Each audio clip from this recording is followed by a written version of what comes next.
நான் படம் எடுக்கும்போது மன்சூர் அலிகான் சொன்னான், அண்ணா என் பேரை மாத்தி வச்சுக்கலான்னு.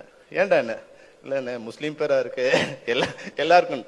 ஆனா இந்த படம் பார்க்கும்போது இது முஸ்லிம் மக்கள் அனைவரும் தலையில தூக்கி கொண்டாட வேண்டிய படமா இருக்கும். இது அவங்கள நிறைய நேரம் நம்ம கூட தெரியும், அந்த மக்களோட உணர்வு தெரியாம இருந்திருக்கும். ஏன்னா ஒரு தடவை ரஞ்சித் சொன்னாரு, நீ அந்த இடத்துல இருந்து பாடுற வழி அப்பதான் உனக்கு தெரியும்.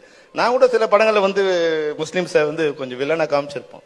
அது என்னன்னா நம்ம அப்படியே பழகிட்டோம் இல்லையா, நம்ம அது முன்னாடி இருந்த இன்ஃபுளுயன்ஸ் ஆயிருப்போம். ஆனா இந்த கேரக்டர் வரும்போது அந்த போலீஸ் ஸ்டேஷன் சீன் இந்திய ஒருமைப்பாட்டுக்கு ஒரு உதாரணமா அந்த போலீஸ் ஸ்டேஷன் சீன் அமைஞ்சிருக்கு. உண்மையே அது நீங்க தமிழ் சொல்லி இருந்தாலும் டைரக்டர் எடுத்திருந்தாலும் எனக்கு பார்க்கும்போது உண்மையால இந்த மதத்தின் பேரால அரசியல் நடத்துறவங்க தூக்கி காலில் திருப்பி அடிச்ச மாதிரி ஒரு மிகப்பெரிய ஒரு இது கிடைச்சது. அவ்வளவு அழகான ஆஹா எவ்வளவு சிறந்த மனிதர்கள். இப்போ நான் சின்ன வயசுல ஸ்கூல்ல படிச்சுட்டு இருக்கும்போது எங்க ஊர்ல ஒரே ஒரு முஸ்லீம் ஃபேமிலி தான் இருக்கும். ஆனா ரம்ஜான் வரும்போது அவங்க சமைச்சு எல்லா வீட்டுக்கும் பிரியாணி அனுப்புவாங்க. அப்போ அவங்க அது இன்னொரு மதமே எங்களுக்கு தெரியாது. அது ஏதோ ஒரு நம்ம சின்ன சின்ன பிரிவில் அது ஒரு பிரிவா தான் நினைச்சிருக்கோம். ஆனா நாங்க இப்ப வரும்போது இப்ப அங்க போகும்போது பாத்தீங்கன்னா அந்த சின்ன ஒரு வேறுபாடை இப்ப எங்களால கண்டுபிடிக்க முடியுது.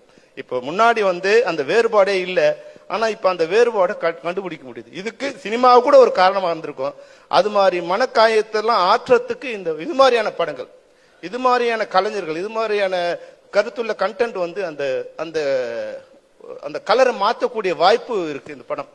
அந்த ஒரு சீன்ல மட்டும் இல்லாம பின்புலமாவே ஒரு ஹீரோ நேமே அதை வச்சுட்டு அதனால என்னென்ன பிரச்சனை வந்திருக்கு, அதனால ஆயிரக்கணக்கான பேர் எப்படி கஷ்டப்படுறாங்க. எங்கேயோ காஷ்மீர்ல ஒருத்தன் குண்டு வைக்கிறதால தமிழ்நாட்டில் இருக்கிற ஒரு முஸ்லீம் பேருள்ள ஒரு கைது எப்படி பாதிக்கப்படுறாங்கிற அளவுக்கு மிக ஆழமா இந்த படம் சொல்லுது. இந்த படம் யாரும் ப்ரொமோட் பண்ண வேண்டிய அவசியமே இல்லை. நீங்க ஃபர்ஸ்ட் படம் நான் பயத்தோட கேட்டேன் லலித் சார் போன் பண்ணி, மாஸ்டர் இது சென்சார் பண்ணிட்டீங்களான்னு.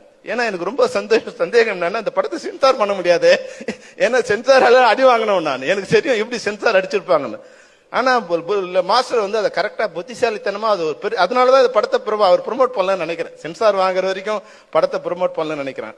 இந்த படம் உண்மையிலே எப்படி சென்சார் பண்ணாங்கிற அளவுக்கு உள்ள அவ்வளவு கான்ட்ரோவர்ஷியான விஷயங்கள் மிக சிறப்பான விஷயங்கள் இருக்கு மாஸ்டர். நிச்சயமா இந்த படத்தை யாரும் ப்ரொமோட் பண்ண வேண்டிய அவசியமே இல்லை.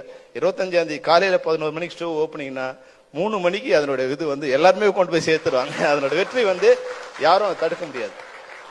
உங்களுக்கும் உங்க மகனுக்கும் இந்த படம் வாழ்நாள் முழுக்க ஒரு படத்தை சிறந்த திரைப்படமா இருக்கும்.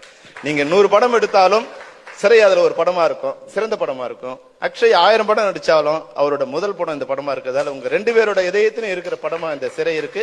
தமிழர்களுடைய இந்திய ரசிகர்களோட